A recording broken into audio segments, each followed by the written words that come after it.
بسم اللہ الرحمن الرحیم۔ السلام علیکم سیکنڈ ایئر اسٹوڈنٹس، ہم نے اردو کے 5 سبق مکمل کر لیے ہیں اور آج سے ہم نظم کا آغاز کریں گے۔ ویسے تو آپ کے اردو کے ٹوٹل 14 سبق ہیں، مگر ایک ہی چیز پڑھنے سے جو اسٹوڈنٹس ہیں وہ بوریت کا شکار ہو جاتے ہیں۔ اس لیے اگر ٹیسٹ چینج کر لیا جائے یا تھوڑی سی تبدیلی پیدا کر لی جائے تو جو دلچسپی کا معیار ہے وہ برقرار رہتا ہے۔ تو اب ہم 5 نظمیں پڑھیں گے، پھر 5 غزلیں اور پھر دوبارہ سبق، اور یوں یہ جو سلسلہ ہے وہ یہ جاری رکھیں گے۔ نظم کا آغاز کرنے سے پہلے میں آپ کو حصہ نظم میں پوچھے جانے والے سوالات کے بارے میں واضح کرنا چاہتی ہوں۔ تو سیکنڈ ایئر کتاب کے حصہ نظم میں سے 2 سوال آپ کے امتحانی پرچے میں پوچھے جاتے ہیں۔ پہلا جو سوال ہے وہ خلاصے کی صورت میں پوچھا جاتا ہے، یعنی کسی ایک نظم کا خلاصہ لکھنے کے لیے دیا جاتا ہے، جس کا مطلب یہ ہوتا ہے کہ نظم کے اشعار کو مختصراً اپنے الفاظ میں اور ترتیب سے بیان کر دیا جائے۔ اور اس بات کا خیال رکھیے گا کہ خلاصے میں اشعار کو صرف نثری مفہوم کی شکل میں لکھا جاتا ہے، اور جو خلاصہ ہے اس کے 5 نمبر ہوتے ہیں۔ پھر اس کے بعد جو دوسرا سوال ہے وہ نظم کے اشعار کی تشریح کی صورت میں آتا ہے، یعنی امتحانی پرچے میں کسی ایک نظم کے 2 اشعار دیے جاتے ہیں جن کی تشریح آپ کو کرنی ہوتی ہے، اور اس کے ساتھ ساتھ نظم کا عنوان اور شاعر کا نام بھی لکھنا ہوتا ہے۔ اگرچہ جو نظم کے اشعار ہیں ان کی تشریح الگ الگ بھی کی جا سکتی ہے، لیکن بورڈ کی ہدایت کے مطابق اگر دونوں اشعار کی تشریح اکٹھی کر دی جائے تو یہ زیادہ بہتر ہے۔ اب یہ جو نظم کے اشعار کی تشریح ہے اس کے نمبروں کی تفصیل کچھ اس طرح ہے۔ جو نظم کا عنوان ہے اس کا 1 نمبر ہوتا ہے، یعنی نظم کا جو نام آپ نے لکھنا ہوتا ہے وہ 1 نمبر اس کا ہوتا ہے، اور جو شاعر کا نام ہے اس کا بھی 1 نمبر ہوتا ہے۔ پھر جو دونوں اشعار کی تشریح ہے وہ 8 نمبر کی ہوتی ہے، یعنی 4 نمبر کا ایک شعر ہوتا ہے، اور اس طرح کل یہ 10 نمبر ہو جاتے ہیں۔ اور آپ کا خلاصہ اور نظم کے جو اشعار کی تشریح ہے یہ ٹوٹل جو دونوں سوالات ہیں یہ 15 نمبر کے ہیں، یعنی حصہ نظم میں سے آپ کا 15 نمبر کا جو کویسچن ہے وہ آپ کے پیپر میں آتا ہے۔ اب آج کی جو ہماری نظم ہے اس کا نام ہے حمد۔ اب میں سب سے پہلے آپ کو حمد کی تعریف بتاتی ہوں۔ حمد سے مراد ایسی نظم ہے جس میں اللہ تعالیٰ کی حمد و ثنا اور تعریف بیان کی جاتی ہے، اور اسٹوڈنٹس ویسے بھی ہماری روایت ہے کہ ہم کوئی بھی کام شروع کرنے سے پہلے اللہ تعالیٰ کا بابرکت نام لیتے ہیں، اس لیے آپ کے حصہ نظم میں سب سے پہلی جو نظم ہے وہ حمد ہے۔ اور عام طور پر بھی ایسا ہی ہوتا ہے، اگر آپ کوئی نظم کی کتاب دیکھیں تو آپ کو پتہ چلے گا کہ سب سے پہلے حمد کا ذکر ہوتا ہے، یعنی اللہ تعالیٰ کی حمد و ثنا سے کام شروع کیا جاتا ہے۔ تو اب میں اس نظم کے شاعر کے بارے میں بتاتی ہوں۔ اس نظم کے شاعر کا نام ہے مولانا ظفر علی خان، جیسے کہ یہ اسکرین پہ بھی لکھا ہوا ہے آپ دیکھ سکتی ہیں، اور مولانا ظفر علی خان کی فوٹو بھی ایک طرف لگائی ہوئی ہے، وہ بھی آپ دیکھ سکتی ہیں۔ اور یوں اسٹوڈنٹس جو اس نظم کا عنوان ہے وہ حمد ہے اور شاعر کا نام مولانا ظفر علی خان ہے۔ اب میں آپ کو شاعر کا تعارف جو ہے وہ تفصیل سے کرواتی ہوں۔ جہاں تک پیدائش اور وفات کا تعلق ہے تو مولانا ظفر علی خان جو ہیں یہ 1873 میں ضلع سیال کوٹ کے ایک نواحی گاؤں جس کا نام کوٹ میرت تھا اس میں پیدا ہوئے۔ کیا نام تھا؟ کوٹ میرت۔ اور پھر 1956 میں یہ وزیر آباد میں انہوں نے وفات پائی، اور اسٹوڈنٹس یہ جو وزیر آباد ہے یہ بھی ضلع سیال کوٹ میں ہی شامل ہے۔ پھر اس کے بعد مولانا ظفر علی خان کی تعلیم کی بات کرتے ہیں تو انہوں نے علی گڑھ کالج سے ایف اے کیا، اور ایف اے کرنے کے بعد انہوں نے ڈاک کے محکمے میں ملازمت شروع کر دی، مگر پھر ملازمت چھوڑ کر تعلیم کا سلسلہ انہوں نے دوبارہ شروع کر دیا اور علی گڑھ کالج سے پھر انہوں نے BA کا امتحان پاس کیا۔ مولانا ظفر علی خان کے جو والد تھے ان کا نام مولوی سراج الدین تھا، اور ان کے والد جو تھے وہ پڑھے لکھے تھے۔ پھر ظفر علی خان کے جو والد تھے وہ اپنے آبائی قصبے وزیر آباد میں ذمہ دار کے نام سے ایک ہفت روزہ بھی جاری کرتے تھے۔ ہفت روزہ کہتے ہیں جو ایک ہفتے کے بعد اخبار جو ہے وہ جاری ہوتا ہے، یعنی ذمہ دار ایک اخبار تھا جو کہ پہلے ہفت روزہ تھا، یعنی ایک ہفتے کے بعد شائع ہوتا تھا۔ اور پھر یہ جو ذمہ دار اخبار ہے اس کی ایک سائڈ پہ میں نے یہ فوٹو بھی لگائی ہے، یہ بھی آپ دیکھ سکتی ہیں۔ اور اسٹوڈنٹس ایک اور میں آپ کو بات بتانا چاہتی ہوں کہ اکثر آپ کو پیپر میں یہ شارٹ کویسچن پوچھ لیا جاتا ہے آپ کے آبجیکٹیو پیپر میں کہ ذمہ دار اخبار کس نے جاری کیا تھا، یا ذمہ دار اخبار کا جو ہے اس کا مدیر یا اس کو جو ہے آگے چلانے والا کون تھا۔ تو آپ کو پتہ ہونا چاہیے کہ مولانا ظفر علی خان، یا کئی دفعہ یہ پوچھ لیا جاتا ہے کہ مولانا ظفر علی خان کے اخبار کا کیا نام تھا، تو آپ کو پتہ ہونا چاہیے کہ ذمہ دار اخبار تھا اس کا نام۔ ہاں، پھر 1909 میں جب ظفر علی خان کے والد کا انتقال ہوا تو انہوں نے ذمہ دار اخبار کی ذمہ داری سنبھال لی، اور پھر بعد میں وہ لاہور آ گئے اور اس ہفت روزہ کو انہوں نے روزنامہ میں تبدیل کر دیا، یعنی پھر جو ذمہ دار اخبار ہے وہ روزنامہ یعنی ہر روز شائع ہوتا تھا۔ روزنامہ ہوتا ہے جو ہر روز شائع ہوتا ہے۔ اور یہ جو اخبار ہے یہ تاریخی صحافت میں یعنی صحافت کی تاریخ میں ہمیشہ یادگار رہے گا، اور اس کی وجہ یہ ہے کہ یہ جو اخبار ہے یہ برطانوی سامراج کے خلاف ایک آواز تھا، یعنی اس میں برطانوی سامراج کے خلاف لکھا جاتا تھا لوگوں میں جوش اور ولولہ اور جذبہ پیدا کرنے کے لیے۔ ہاں، اب پھر ہم مولانا ظفر علی خان کے اسلوب بیان یعنی ان کا سٹائل، ان کا انداز بیان، اس کے متعلق بات کرتے ہیں۔ تو ظفر علی خان جو ہیں وہ ایک بدیع گو اور قادر الکلام شاعر تھے۔ بدیع گو کیا ہوتا ہے؟ یعنی بغیر کسی سوچے سمجھے جب کسی شاعر کی زبان سے جو شعر ہے وہ فوری طور پر ادا ہو جائے تو اس کا مطلب ہوتا ہے کہ یہ بدیع گو شاعر ہے، یعنی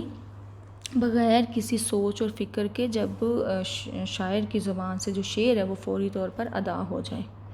اور قادر الکلام ہوتا ہے کہ اپنے کلام پر بہت زیادہ قدرت جس کو ہو، بہت زیادہ ماہر ہو وہ اپنے کلام میں یا اپنے کام میں۔ ہاں، پھر ان کا جو کلام ہے اس میں یا ان کا جو فن ہے اس میں آورد کی بجائے آمد جو ہے اس کی کیفیت پائی جاتی ہے۔ تو اب آمد اور آورد جو ہے اس کا کیا مطلب ہے؟ آمد سے مراد اسٹوڈنٹس یہ ہے کہ جو شعر شاعر کی زبان یا قلم سے فوراً بے ساختہ ٹپک پڑتے ہیں یا لکھے جاتے ہیں تو اس کیفیت کو آمد کہتے ہیں، ٹھیک ہے۔ اور جو شعر بہت دیر میں غور و فکر کے بعد مرتب کیا گیا ہو تو اس کیفیت کو آورد کہا جاتا ہے۔ لیکن جو شعر آمد کی کیفیت میں لکھا جاتا ہے یعنی بہت بے ساختگی سے، وہ زیادہ مقبول، زیادہ لطیف اور زیادہ سنجیدہ ہوتا ہے اور زیادہ مؤثر ہوتا ہے۔ اور جو بہت زیادہ کمال غور و فکر کے بعد مرتب کیا جائے تو وہ قاری یا سامع پر کم اثر کرتا ہے۔ قاری پڑھنے والے کو کہتے ہیں اور سامع سننے والے کو۔ پھر اس کے علاوہ جو ہیں یہ مولانا ظفر علی خان، ان کے ہاں جو موضوعات تھے وہ ہمیں سیاسی اور ہنگامی موضوعات ملتے ہیں، یعنی ان کی جو شاعری ہے وہ اس میں انہوں نے سیاسی اور ہنگامی موضوعات کا ذکر کیا ہے۔ اور اس کے علاوہ جو ان کی شاعری ہے اس میں جوش اور ولولے کی بھی کیفیت ملتی ہے جو کہ دوسرے شعراء کے ہاں بہت کم پائی جاتی ہے۔ تو یہ مولانا ظفر علی خان کا جو ہے وہ اسلوب بیان تھا۔ اب میں آپ کو مولانا ظفر علی خان کے بارے میں کچھ اور معلومات فراہم کرنا چاہتی ہوں جو کہ بطور شاعر ان میں موجود ہیں۔ تو اسٹوڈنٹس، جہاں تک نعت گوئی کا تعلق ہے تو بطور نعت گو آپ کی جو نعتیں تھیں، یعنی مولانا ظفر علی خان کی جو نعتیں تھیں، وہ بہت مؤثر ہیں اور پرسوز بھی ہیں، اور ان نعتوں میں انہوں نے امت مسلمہ کو بیدار کرنے کی کوشش کی۔ پھر نعت کے ساتھ ساتھ حمد بھی ان کی پسندیدہ اور ایک مقبول صنف ہے،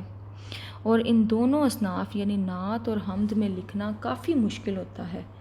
لیکن جو مولانا ظفر علی خان ہیں انہوں نے ان اصناف کو جس طرح اتنے اچھے طریقے سے نبھایا ہے وہ انہی کا کمال ہے، اور یہ کمال باقی شاعروں کے ہاں کم ہی ملتا ہے۔ تو اب ہم ان کی کتابوں یا ان کی تصانیف کا ذکر کرتے ہیں۔ تو مولانا ظفر علی خان کی جو شاعری کی کتابیں ہیں ان میں بہارستان، نگارستان، چمنستان اور ارمغان قادیان وغیرہ جو ہیں وہ یہ مشہور ہیں،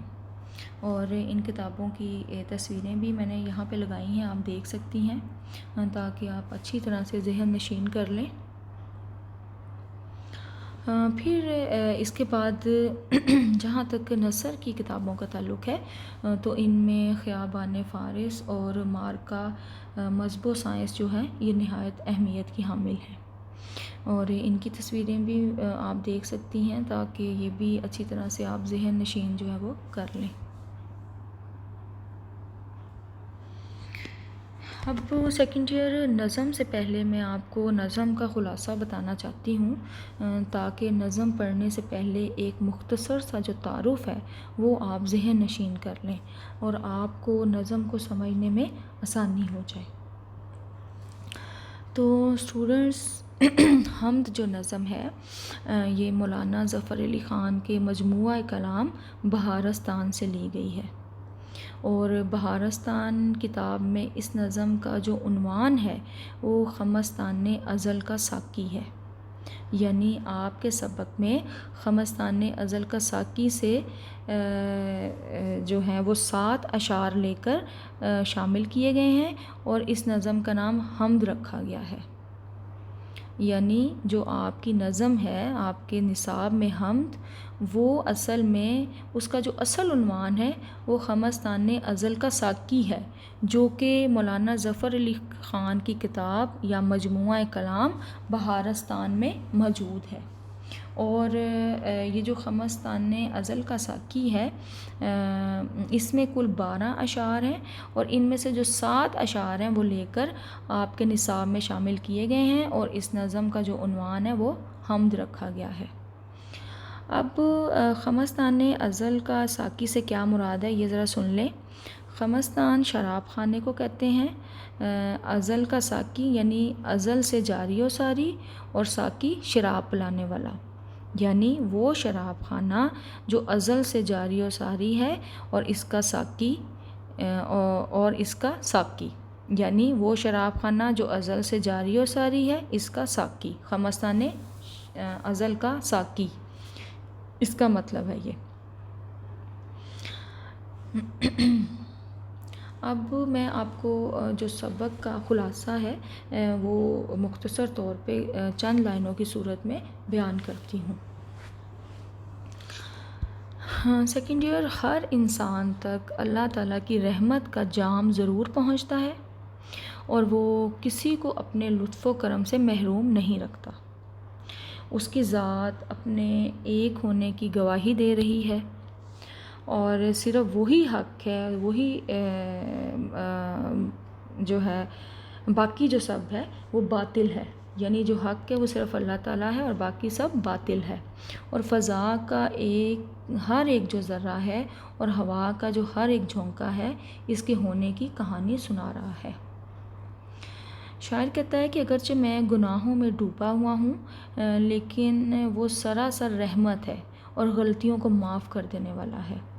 اور میرا جو گرنا ہے، شاعر کہتا ہے، وہ بھی میرے لیے اس کی رحمت بن گیا، کیونکہ میں نے گرتے گرتے اس کے دامن کو تھام لیا اور نبی کریم صلی اللہ علیہ وسلم نے اس زمین پر رہنے والے انسانوں تک اس کا پیغام پہنچا دیا ہے، اور اب حجت مکمل ہو چکی ہے۔ کافر اس دین کے نور کو اپنی پھونکوں سے بجھانے کی کوشش کرتے رہے ہیں، لیکن یہ نور اپنے وقت پر مکمل ہو کر رہا۔ نور سے یہاں پہ مراد اسلام ہے۔ تو یہ نظم کا ایک مختصر سا جو ہے وہ خلاصہ تھا، تاکہ نظم پڑھنے سے پہلے آپ کو یہ باتیں جو ہیں وہ ذہن نشین ہو جائیں۔ ہاں اسٹوڈنٹس، یہ خمستان ازل کا ساقی جو نظم ہے، اس کی تصویر یہاں پر آپ دیکھ سکتی ہیں۔ میں نے اس پوری نظم کی تصویر یہاں پر لگائی ہے تاکہ آپ کو مزید سمجھ آ سکے۔ اس نظم میں کل 12 اشعار ہیں، یہ آپ گن بھی سکتی ہیں، اس میں کل 12 اشعار ہیں، لیکن آپ کے نصاب میں یا آپ کی جو اردو کی کتاب ہے اس میں 7 اشعار لے کر حمد کے نام سے اس نظم کو شامل کیا گیا ہے۔ تو سیکنڈ ایئر، اب ہم آج جو ہیں وہ حمد کے شعروں کی جو تشریح کا آغاز کریں گے۔ تو آج ہم صرف 2 اشعار کی تشریح جو ہے وہ کرتے ہیں، اور باقی جو 5 اشعار ہیں ان کی تشریح میں اپنے سیکنڈ لیکچر میں کروں گی۔ تو پہلے شعر کی اب تشریح کرتے ہیں۔ پہلا شعر آپ کو یہ اسکرین پر نظر آ رہا ہوگا۔ پہنچتا ہے ہر ایک مے کش کے آگے دور جام اس کا، کسی کو تشنا لب رکھتا نہیں ہے لطف عام اس کا۔ یہاں پر مے کش سے مراد ہے شراب پینے والا، یعنی اس سے مراد ہے کل مخلوقات، کائنات میں جتنی بھی مخلوق ہے وہ اس سے مراد ہے۔ اور دور جام کا مطلب ہے شراب کے پیالے کا ہر شرابی کے سامنے باری باری آنا، اور یعنی اس سے مراد اللہ تعالیٰ کی رحمت ہے۔ پھر ہے جی تشنا لب، تشنا لب کا مطلب ہوتا ہے پیاسا۔ پھر اس کے بعد لطف عام آ جاتا ہے، اور لطف عام کا مطلب ہے وہ مہربانی جو سب کے لیے ہو۔ اب اس شعر کا مفہوم یہ ہے کہ اللہ تعالیٰ کے لطف و کرم سے ہر کوئی فیض یاب ہوتا ہے، اور کوئی بھی اس کے کرم سے محروم نہیں رہتا۔ تو اب اس کی ذرا تشریح کی طرف آتے ہیں۔ تو مولانا ظفر علی خان نے اس نظم کا جو عنوان ہے وہ خمستان ازل کا ساقی رکھا تھا، جیسے کہ ابھی میں نے آپ کو بتایا ہے، یعنی وہ شراب خانہ جو ازل سے جاری اور ساری ہے، اور اس کا ساقی یعنی شراب پلانے والا۔ یہاں پہ ساقی سے مراد شراب پلانے والا یعنی اللہ تعالیٰ ہے، اور خمستان، ساقی، دور جام اور میکش کے جو الفاظ ہیں وہ بات کو واضح اور خوبصورت بنانے کے لیے استعمال کیے گئے ہیں۔ اور دور جام سے مراد اللہ تعالیٰ کی مہربانیاں ہیں جس سے ہر ایک فیض یاب ہو رہا ہے، اور میکش سے مراد ہر وہ شخص ہے اور ہر وہ چیز ہے جو اللہ تعالیٰ کے کرم سے مسلسل فائدہ اٹھا رہی ہے۔ گویا جو بھی کائنات میں مخلوقات ہیں اور جو بھی باقی موجودات ہیں، یعنی جس میں جن، انسان، فرشتے، درندے، پرندے سب شامل ہیں، سب کے سب جو ہیں وہ اللہ تعالیٰ کی رحمت سے جو ہیں وہ فائدہ اٹھا رہے ہیں۔ اور جو اللہ تعالیٰ ہیں انہوں نے قرآن پاک کے آغاز میں جو ہے وہ اپنے آپ کو رب العالمین کہا ہے، یعنی رب کا مفہوم یہ ہے کہ وہ ذات جو ہر چیز کو پیدا کر کے اس کی جو نشو و نما ہے اس کی ذمہ داری کے اس کی یعنی اس کی جو نشو و نما ہے اس کے لیے وہ اسباب پیدا کرے جس سے اس کی نشو و نما ہو سکے، یعنی ہر چیز کو اللہ تعالیٰ نے پیدا کیا ہے، پھر اس کی نشو و نما کے لیے وہی تمام اسباب پیدا کرتا ہے۔ جو اللہ تعالیٰ ہے وہ اپنی تمام مخلوق کی ضرورتوں کو پورا کرتا ہے، اور ظاہر ہے کہ مخلوقات کی جو ضروریات ہیں وہ ایک دوسرے سے مختلف ہیں، اور لیکن اللہ تعالیٰ سب کی ضروریات ان کے مطابق جو ہے وہ مہیا کرتا ہے۔ وہ رازق ہے، اس کا کام رزق پہنچانا ہے، ہر اس کو جس کو وہ رزق مطلوب ہو، یعنی جو شخص بھی رزق چاہتا ہے اس کو اللہ تعالیٰ رزق پہنچاتا ہے، چاہے انسان ہو یا حیوان ہو، درندے ہوں یا پرندے، جن ہوں یا فرشتے، نباتات ہوں یا جمادات، ہر ایک کی فطرت کے مطابق اس کی نشو و نما کرنا، اسے عروج و کمال تک پہنچانا، اور یہ کس کا کام ہے؟ اللہ تعالیٰ کا۔ اور اللہ تعالیٰ یعنی ہر نوع کو رزق پہنچانے والا ہے۔ یہاں پہ وہ یہ کہتا ہے کہ پہنچتا ہے ہر ایک میکش کے آگے دور جام اس کا، یعنی جو میکدہ ہے یہاں شراب کی جو محفل ہے، وہاں وہ کہتا ہے کہ ہر شراب پینے کے آگے جو شراب کا پیالہ ہے وہ باری باری آتا ہے، یعنی یہاں پہ اس نے اس کے پس منظر میں یہ کہنا چاہا ہے کہ جو اللہ تعالیٰ ہے اس کی جو مہربانیاں ہیں وہ تمام مخلوقات کے لیے ہیں، چاہے وہ عام ہو یا خاص ہو۔ پھر وہ یہ کہہ رہا ہے کہ کسی کو تشنا لب رکھتا نہیں لطف عام اس کا، یعنی وہ کہتا ہے کہ جو شراب کی محفل ہے اس میں کوئی بھی جو ہے وہ پیاسا نہیں رہتا، بلکہ جو ساقی ہے یعنی شراب پلانے والا ہے وہ تمام لوگوں کے اوپر یا تمام شراب پینے والوں پر مہربانی کرتا ہے، یعنی تمام لوگوں کو شراب مہیا کرتا ہے۔ اور اس کے پس منظر میں وہ یہ کہنا چاہتا ہے کہ اللہ تعالیٰ جو ہے وہ کسی کو پیاسا نہیں رکھتا، یعنی کوئی بھی اس کے لطف عام سے یعنی اس کے کرم سے محروم نہیں رہتا، ٹھیک ہے۔ پھر وہ یہ کہتا ہے کہ یعنی اس کے نظام میں کوئی کمی ہی نہیں اور نہ کوئی خامی ہے، نہ وہ کسی کو محروم رکھتا ہے، نہ کسی کو وہ مایوس کرتا ہے۔ اس کی جو رحمت، اس کا جو لطف و کرم ہے اور اس کی جو نگہداشت ہے وہ ہر ایک کے لیے ہے۔ جیسا کہ یہاں پر ایک شعر ہے بڑا خوبصورت ہے، خواجہ حیدر علی آتش نے لکھا تھا۔ وہ کہتا ہے کہ وہ غنی ہے کہ ہے محتاج زمانہ اس کا، کبھی خالی نہیں ہوتا ہے خزانہ اس کا۔ کیا مطلب ہے؟ کہ اللہ تعالیٰ کی جو رحمت ہے وہ تمام جو عالم ہے یا تمام کائنات کو گھیرے ہوئے ہے، یعنی وہ ہر ایک کو اس کی ضروریات کے مطابق پالتا ہے، ہر ایک کو اس کے ضروریات کے مطابق پروان چڑھاتا ہے، کسی پیاسے کو پیاسا نہیں رکھتا، ہر محتاج کی حاجت پوری کرتا ہے، اور اس کی رحمت سے مایوس نہیں ہونا چاہیے بلکہ مایوسی گناہ ہے، اور اس کی جو رحمت ہے وہ عام ہے اور ہمیشہ سے ہے اور ہمیشہ رہے گی۔ اسٹوڈنٹس، امید ہے کہ آپ کو سمجھ آ گئی ہوگی، لیکن اگر پھر بھی کچھ نہ سمجھ آئے تو آپ واٹس ایپ گروپ میں میسیج کر سکتی ہیں۔ اب ہم جو دوسرا شعر ہے اس کی طرف آتے ہیں۔ دوسرا شعر ہے، گواہی دے رہی ہے اس کی یکتائی پہ ذات اس کی، دوئی کے نقش سب جھوٹے ہے سچا ایک نام اس کا۔ یکتائی کا مطلب یہاں پہ کیا ہے جی؟ ایک ہونا، بے مثال ہونا۔ دوئی کا مطلب دو ہونے کی کیفیت، یعنی توحید کی ضد۔ اب یہاں پہ اس کا مفہوم یہ ہے کہ اس کی ذات اپنے ایک ہونے کی گواہی دے رہی ہے، یعنی جو اللہ تعالیٰ کی ذات ہے وہ اپنے ایک ہونے کی گواہی دے رہی ہے اور اس کے سوا سب باطل ہے، ٹھیک ہے۔ دوئی کے نقش سب جھوٹے ہے سچا ایک نام اس کا، یعنی اے اللہ تیرے اکیلے ہونے پر تیری ذات گواہی دے رہی ہے اور جو دوئی کے سارے نشان ہیں وہ جھوٹے ہیں،